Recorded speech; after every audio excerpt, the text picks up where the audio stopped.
We showed up this morning at 8 out on the sidewalk with all of our supporters. I believe at the end of the day, maybe close to, I think anywhere from about 70 to 100 people showed up. That's for a Monday morning at 8 a.m., I think it was fantastic.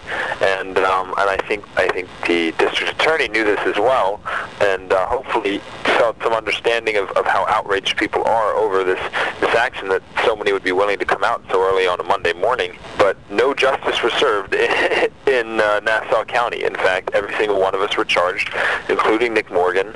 We all pled not guilty while the cops defended their trampling of Nick. Here, let me quote you something. Sure. Here was something that they actually said, saying that Detective Sergeant Anthony was quoted in Newsday as saying, "We used necessary force in order to carry out that goal." Yeah, the protesters were trying to gain entry into the debate, and police were not going to let that happen.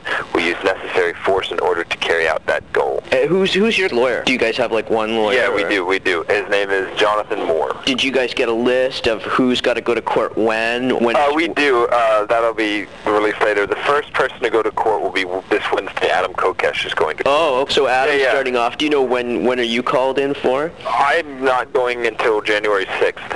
We are scattered from this Wednesday to the very end of January. Are you guys presenting video evidence? I do believe we will be presenting video evidence. You know, we are going to, everybody pled not guilty, and we're going to handle each case as they come. We're going to continue putting pressure on the DA to drop these charges and to hold their officers accountable for their crimes against veterans. There's an extremely poor choice by that officer which could have resulted in the wrongful death of my friend. So this is the first time I've seen this happen, where they've taken a bunch of protesters and literally decided to try them all on different days. So do you think, is this unique to the situation then? Do you think I'd be fair in pointing that out? I have never heard of this being done before. You know, though I've never heard of peacefully assembling veterans being trampled by police on horseback before. So there's a first time for everything, and it appears that the place is Nassau County.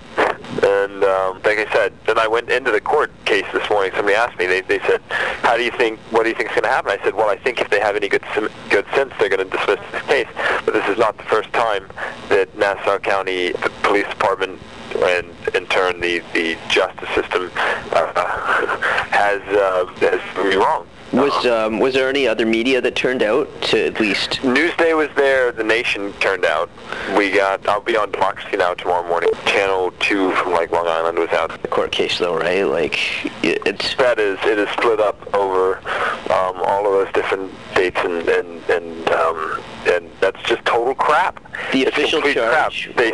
The official justification was calendar, that they already had calendar set for those days, and that this is the way that it had to be done.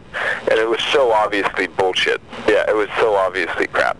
And you know, these people saw today that at 8 in the morning on a Monday, you know, we can turn out 100, 150 people onto a sidewalk to support this cause. Like, what about for an actual court date? And I think they realized that, and it scared them, and they opted to try and break us up and split up the solidarity. You know, I was given an interview to the Nation afterwards, in which I pulled off my hoodie and I showed them the back of my IVAW shirt, which says, "You are not alone." And I told them, Nassau County wants us to believe that this statement is not true. They want us to feel alone in court. They want us to feel alone facing, you know, the adversity we must face now. And that is why they did what they did today. That is why we must continue organizing and opposing this injustice as loudly as possible. I have no idea why they're doing what they're doing. It certainly has nothing to do with the Constitution or the laws of the state. They're still saying, like, hey, whatever happened was entirely justified. This guy in the police said the police have yet to determine whether Nick was stepped on by a horse.